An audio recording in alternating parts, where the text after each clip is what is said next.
jumpa ovum. Bentukannya begini, Bu. Nah ini. Kecil sih, Bu, cuman diperbesar.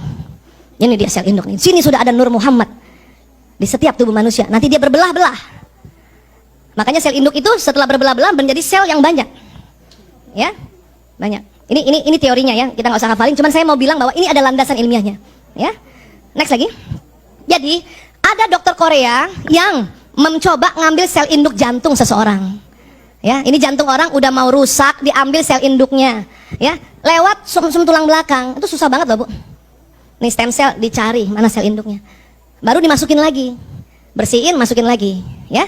Sehingga jantung yang selnya rusak jadi bagus. Nah, yang unik adalah, oke, next lagi. Jadi ada sebuah wawancara di Al Jazeera Channel, dokter Korea yang tadi dipertemukan dokter, ya, dokter Raja Arab yang juga orang sufi. Dan mereka berkesimpulan sel induk itulah Nur Muhammad SAW. Ya, jadi ini bukan kata Aisyah ya, Bu. Ini penelitian dari dokter-dokter yang juga sufi. Ya, dan ternyata ngambil sel induk itu sudah ada sejak zaman Ibnu Sina, Avicenna. Paham ya, Bu? Nah, terus ternyata di mana sel induk itu kalau kita mau cari? Ada di plasenta bayi. Makanya sekarang ada budaya plasenta disimpan untuk dijaga stem selnya. Besok-besok yang punya plasenta sakit diambil dari situ. Dan gak cuma punya dia saja, omnya, keluarga adeknya, tantenya, dari ayah, dari ibu juga bisa ambil. Apalagi penyakit autoimun, bisa ambil dari situ. Disimpannya di suhu minus 195,6 derajat untuk menjaga kualitasnya. Namun itu berbayar, Ibu. Yang paling murah 60 juta sampai 300 jutaan, belum biaya tahunan maintenance-nya. Bisa, Bu. Namun memang harus ada ikhtiar dananya. Dan juga kalau diambil masukin ke tubuh tuh sakit. Ya. Makanya ibu-ibu zaman dulu plasentanya ditanam karena nggak tahu. Untung ada sedikit tuh pusatnya, tali pusat. Zaman dulu kan ibu-ibu tali pusat disimpan kan, Bu? Kalau anaknya demam, direndam air hangat, diminumin anaknya kan? Ternyata itu betul. Kemana, Bu, tali pusat anak ibu, Bu? Saya ada, alhamdulillah.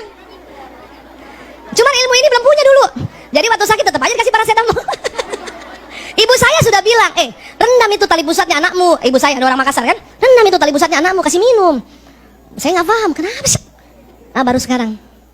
Pernah dengar gitu, Bu? Makanya kita nggak boleh ya menentang omongan-omongan orang tua nenek moyang. Terima dulu, kita teliti. Ya. Nah sekarang ya, mampukah kita membangkitkan Nur Muhammad SAW dengan cara yang benar dan tepat dalam batang tubuh kita? Ada cara lain selain kita simpan apa? Tadi kan sudah sepakat, cahaya kita dari Nur, cahaya yang keluar dari tubuh kita dari Nur Muhammad. Nah sekarang bagaimana menyambungkan cahaya kita dengan Nur Muhammad, cahaya Muhammad, dan sekarang Rasulullah sudah ya telah tiada, tentu ruhnya. Ya, next. Itulah maka salah satu dari jutaan, ya, jutaan yang tersirat dari ayat ya Quran Al-Ahzab 56. Bismillahirrahmanirrahim. Innallaha wa malaikatihi yusholluna 'alan nabi. Terus apa lagi? Ya ayyuhallazina amanu shollu alaihi wasallimu tasliman. Kenapa sih disuruh? Dulu kita patuh karena di Quran, kita ikuti terus. Sekarang buah kepatuhan kita itulah diteliti bahwa kalau kita salawat, stem cell di dalam tubuh kita nyala. Karena tubuh kita itu dari stem cell. Stem cell itu dari Nur. Maka kalau ibu jantungnya agak sakit, ya, jangan cepat-cepat minum obat dokter dulu. Langsung Allahumma shalli wa sallim ala sayyidina Muhammad. Allahumma shalli wa sallim. Kenapa harus diulang-ulang? Stem cell agak di dalam tubuh. Ini jantung segede itu dia agak dalam. Jadi harus diulang-ulang. Kok bisa sampai di jantung? Tadi lewat sistem saraf yang membawa salawat kita. Dan harus diulang-ulang supaya apa? Kena stem cellnya. Kalau stem cell kena, Bu, wih, sel yang rusak digantikan. Maka ibu kalau lutut sakit juga ya. Tadi suruh apa kalau supaya kita tidak ngilu-ngilu lututnya? Allahu Akbar, Subhanallah, Allahumma shalli wa sallim ala sayyidina Muhammad. Ibu bayangin, arahkan ke situ. Allahumma shalli wa sallim ala sayyidina Muhammad. Allahumma shalli wa sallim ala sayyidina Muhammad. Allahumma shalli wa sallim ala sayyidina Muhammad. Ya, Bu. Makanya tadi saya bilang kalau watak ibu lagi angot-angotan, baca salawat. Allahumma shalli wa sallim ala sayyidina Muhammad. Allahumma shalli. Itu anak ibu lagi angot-angotan. Ibu ya punya anak SMP, kita bulan lalu udah belajar kan?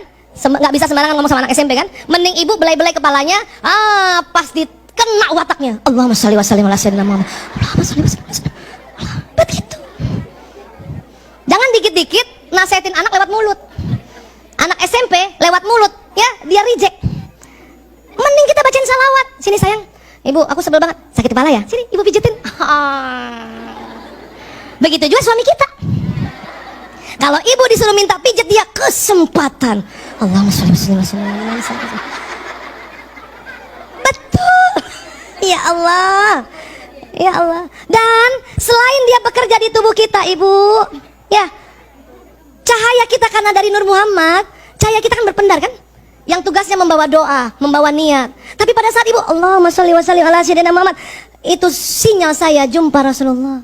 Ayo kita salawat, Bu. Allahumma sholli wa sallim ala sayyidina Muhammad. Lagi. Allahumma sholli wa sallim ala sayyidina Muhammad. Lagi. Allahumma sholli wa sallim ala sayyidina Muhammad. Ya Allah, ibu, itu stem cell kita semua seneng. Kemudian sinyal kita bawa, ya, salawat kita sampai Rasulullah. Itu makanya Rasulullah kenal kita, Bu. Badan kasar kita dirumil, tapi badan bioplasmi kita jumpa Rasulullah. Nggak mungkin nggak ada sebuah mekanisme yang membuat Rasulullah kenal semua umatnya. Ternyata lewat salawat itu, apa yang datang? Sinyal, ruh, nur. Tadi nih salawat kita, Bu. Rasulullah langsung tahu, oh ini ada Aisyah Dahlan datang, ada Ibu Yanti Iwan datang, ada Bunda Ineke datang. Yang ikut salawat tadi ya, yang tadi diam aja enggak. Paham? Makanya mengapa buka doa dengan salawat? Supaya apa? Sinyal kita sampai lapisan langit ke-7. Karena disepakati oleh ulama, ruh Nabi, ruh Rasul, ruh orang beriman disimpan Allah pada saat alam barzah ini di lapisan langit ke-7. Jadi kalau ibu mau doa, mengapa kita diminta salawat dulu? Allahumma sholli wa sallim ala sayyidina Muhammad. Ya? Al-Fatihah ila ruh, gitu ya, kepada Rasulullah, agar sinyal kita dibuka dulu oleh Allah sampai langit ke-7, Bu. Panjang nggak, Bu? Orang 4G aja panjang, apalagi sampai langit ke-7. Ibu punya anak dimanapun di belahan bumi ini, kalau ibu sudah buka doa di dengan salawat, sampai sinyal ibu tempat itu. Kalau buatan manusia 4G, kita 40G 40, Bu. Paham ya, Bu? Keren kan? Maka dengan salawat itu saja kita sudah dapat syafaat di dunia, dibantu oleh Allah lewat perantara nabinya, untuk kita memanjangkan sinyal kita. Untuk apa sih? Emang di dunia untuk apa, Bu? Saling memberi pesan. Nah, kenapa ibu pegang terus itu gadget? Untuk saling memberi pesan kan? Padahal manusia adalah gadget alam semesta. Kita nggak ada gadget, nggak usah takut, Bu. Kita bayangin aja wajah siapa, bicara sama dia. Sampai, Bu. Tergantung dia lagi tidur apa enggak. Tapi kalau ibu doain anak atau doain suami, ibu dialog sama suami, ya Allah, sampaikan salam rinduku untuk suamiku. Sebut namanya, Bu. Priyanto bin Sismadi bin Parto Dimulyo. Oh, harus panjang. Kalau Priyanto aja ada 1000 Priyanto di dunia ini. Nanti dapat semua kan? Nah, itu, Bu, saat itu juga suami kita kalau dalam keadaan rileks, ada kuncinya ya, keadaan rileks, dia terima. Kalau dia keadaan tegang, kadang nggak terima. Dia rileks. Tapi nggak usah juga sampai rumah, ayah, rasa nggak tadi aku salamkan rindu? Nggak usah juga begitu. Ngapain sih cek and recheck, kepo banget. Kemudian, ya, makanya banyak sekali hadis-hadis Rasulullah meminta kita bersalawat. Ya, salah satunya barang siapa membaca salawat untukku pada waktu subuh sebanyak 10 kali dan pada waktu sore sebanyak 10 kali, maka ia akan memperoleh syafaatku pada hari kiamat. Gak mungkin ada mekanisme yang tidak menghubungkan kita dengan Nabi saat ini. Apa itu? Badan bioplasmi kita, sinyal kita. Ya Allah. Bahkan salah satu hadis Rasulullah, ya, mengatakan kalau ada hambaku bersalawat, ruhku kembali lagi ke jasadku dan menjawabnya. Makanya kalau kita lagi di Raodah, Bu, itu dekat sekali sama Robi, baik jasad dan ruhnya. Mau ke sana, Bu? Yuk. Insya Allah ya, luar biasa ya.